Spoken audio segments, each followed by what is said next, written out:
Au large des côtes grecques, entre des îles peu fréquentées, une rumeur que les pêcheurs racontent depuis des générations. Ils parlent d'un endroit où les filets disparaissent, où l'écho des sonars se brouille, où parfois, dans les nuits calmes, on entend comme une cloche résonner sous la mer. Ils l'appellent la fosse du Liris. Officiellement, ce n'est pas un caillon sous-marin, parmi tant d'autres. Mais pour ceux qui en approchent, il y a une atmosphère étrange, comme si la mer cachait quelque chose qu'elle refusait de révéler. En 2021, une expédition privée fut organisée par un groupe de plongeurs passionnés de grottes sous-marines. Parmi eux se trouvait Elena Valkissi, une grecque de 34 ans, instructrice de plongée et exploratrice. Depuis des années, elle collectionnait les rumeurs sur la cité engloutie de la Méditerranée, espérant un jour en trouver une preuve.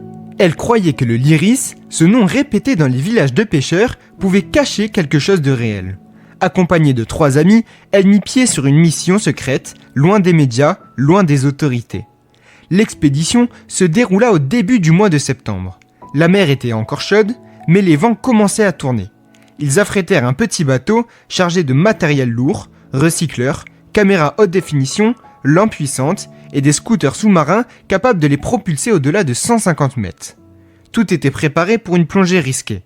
Le capitaine du bateau, un vieux marin nommé Costas, les avertit une dernière fois. « Vous ne comprenez pas ce que vous allez réveiller. J'ai perdu un frère ici. Ne descendez pas trop bas. » Mais Elena sourit, convaincue que derrière chaque légende se cache un fragment de vérité. La descente commença un matin clair. L'eau, d'un bleu éclatant en surface, devient sombre à partir de 40 mètres. Les parois du canyon apparaissaient, abruptes, recouvertes de coraux blancs et d'algues phosphorescentes. À 80 mètres, le monde extérieur semblait déjà très loin. L'éclipse progressait lentement, éclairant la roche, puis, à environ 120 mètres, une ouverture se révéla, une sorte d'arche massive taillée dans la pierre. Personne ne pouvait croire que c'était naturel. Les blocs semblaient polis, alignés, comme s'ils avaient été travaillés par une main humaine. Le cœur d'Elena battait fort. Elle pensait qu'elle était sur le point de découvrir une cité engloutie. Ils s'engouffrèrent dans l'arche. Derrière, un immense couloir s'ouvrait, couvert de dépôts calcaires. Leurs lampes révélaient des formes étranges, des colonnes brisées, des marches érodées et des mosaïques à moitié effacées, représentant des motifs marins. C'était impossible. Et pourtant, c'était là. Elena filmait chaque détail, consciente qu'il tenait une découverte qui changerait l'histoire. Mais l'air commençait à manquer. Ils décidèrent de remonter, se promettant de revenir mieux préparés.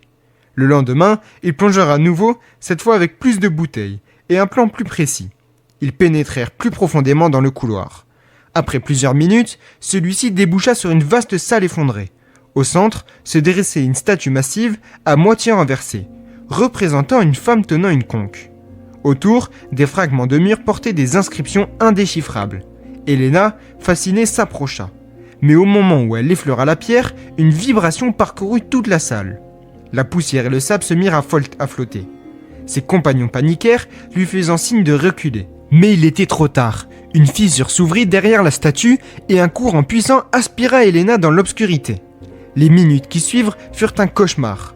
Aspirée à travers d'un buyau étroit, Elena fut projetée dans une cavité inconnue.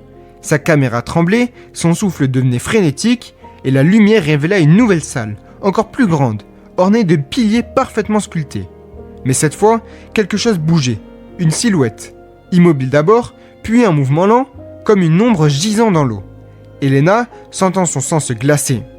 Ses coéquipiers, restés derrière, tentaient désespérément de la rejoindre. Mais le passage s'était refermé. La suite est encore débattue. Selon les enregistrements trouvés plus tard, la caméra d'Elena captura plusieurs minutes de vidéos étranges. Des formes indécites, comme des statues qui se déplaçaient, des bruits sourds, comme des cloches qui résonnaient dans la roche. Puis le signal disparut. Ses amis remontèrent en catastrophe, épuisés, terrorisés. Ils ne purent jamais retrouver le passage par lequel elle avait été aspirée. Pendant 3 jours, des plongeurs spécialisés fouillèrent la fosse de l'Iris. Ils trouvèrent quelques fragments de pierre travaillés, mais aucun corps, aucune caméra. Aujourd'hui, la disparition d'Elena Vaninsky reste un mystère. Certains disent qu'il a découvert une preuve d'une cité engloutie et que la mer l'a gardée pour elle. D'autres pensent qu'elle est morte dans une cavité sans issue, prisonnière de sa curiosité. Mais pour ceux qui croient encore aux légendes, Elena a franchi une frontière interdite. et elle vit désormais dans la cité du Lyris, au milieu des ombres qui hantent les abysses. Chaque année, des plongeurs aventureux se donnent à rang à Dahab pour explorer la force. Certains jurent avoir entendu des cloches sous l'eau, d'autres disent avoir vu une silhouette féminine glisser dans l'obscurité. Personne n'a jamais ramené de preuves tangibles. Mais une chose est sûre, le nom de l'Iris ne disparaîtra jamais. Et l'histoire d'Elena est devenue une légende racontée au coin des tavernes. Une mise en garde contre la soif indécimable de découverte et contre ce que la mer cache encore. Si vous avez aimé cette vidéo, n'hésitez pas à vous abonner car je publie une vidéo par jour à peu près. Donc si vous aimez ce genre de vidéo, n'hésitez pas à continuer à regarder d'autres vidéos.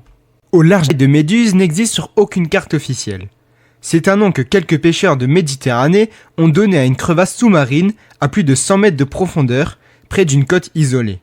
Les légendes locales racontent que les anciens évitaient cet endroit car il y avait des bateaux et qu'aucun plongeur n'en revenait jamais. Mais en 2018, un jeune plongeur français, Thomas Bérard, décida d'y descendre avec son équipe, convaincu qu'il pouvait trouver que ce lieu mystérieux cachait des secrets géologiques. Ce qu'il ignorait, c'est qu'il allait devenir un centre d'une histoire terrifiante qui entrait tous ceux qui l'avaient accompagné. Thomas avait 27 ans. Passionné de plongée technique, il avait parcouru les cavernes du Mexique, les grottes de Floride et il rêvait de repousser ses limites.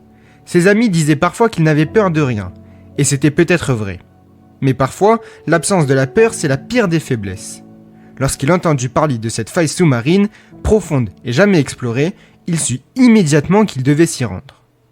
L'équipe de Thomas était composée de 3 autres plongeurs expérimentés et d'un bateau de soutien en surface. Ils arrivèrent au lever du soleil, la mer, calme, l'air déjà lourd de chaleur. Thomas souriait en enfilant sa combinaison, convaincu qu'il reviendrait avec des images incroyables. Il avait fixé une caméra sur son casque pour documenter l'expédition. Les pêcheurs du coin le regardaient en silence depuis leur barque, certains secouant la tête comme pour les avertir qu'ils faisaient une erreur. Mais Thomas ne croyait pas aux légendes. La descente commença sans incident. À 20 mètres, la lumière du soleil baignait encore les plongeurs.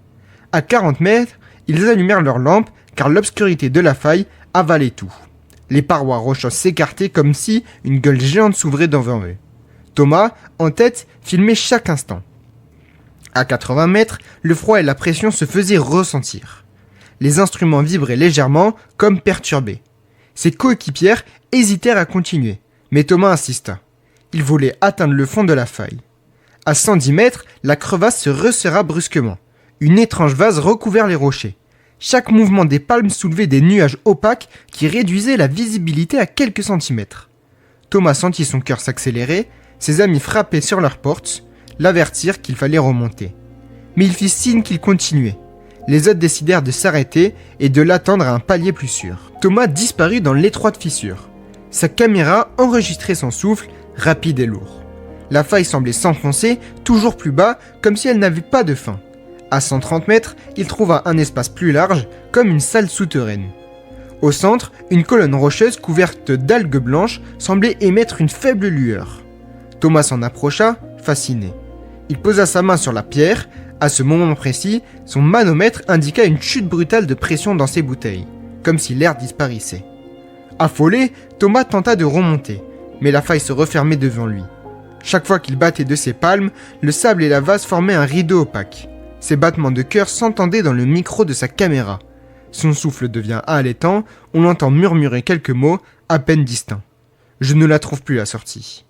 Ses coéquipiers, restés plus haut, virent sous faisceau lumineux disparaître. Ils attendirent quelques minutes, puis quelques heures. Mais Thomas ne remonta jamais. Quand ils alertèrent les secours et que les plongeurs spécialisés vinrent quelques jours plus tard, ils ne retrouvèrent ni son corps ni sa caméra. La faille semblait s'être effondrée. Seul un écho étrange résonnait lorsqu'on y descendait, comme un souffle lointain. Aujourd'hui encore, les pêcheurs de cette région parlent de la faille de Méduse. Certains disent que la caméra de Thomas est toujours là, quelque part dans les profondeurs, enregistrant en cours. D'autres jurent avoir vu des lueurs étranges dans la nuit, comme si quelque chose brillait au fond. Mais une chose est plus sûre, plus personne n'ose s'approcher de cet endroit. L'histoire de Thomas Bérard est devenue une légende, et peut-être qu'elle ne le restera à jamais. Si vous avez aimé ce genre de contenu, n'hésitez pas à aller voir les autres vidéos que je publie sur ma chaîne, où je publie une histoire de plongée tous les jours. Merci beaucoup. Il existe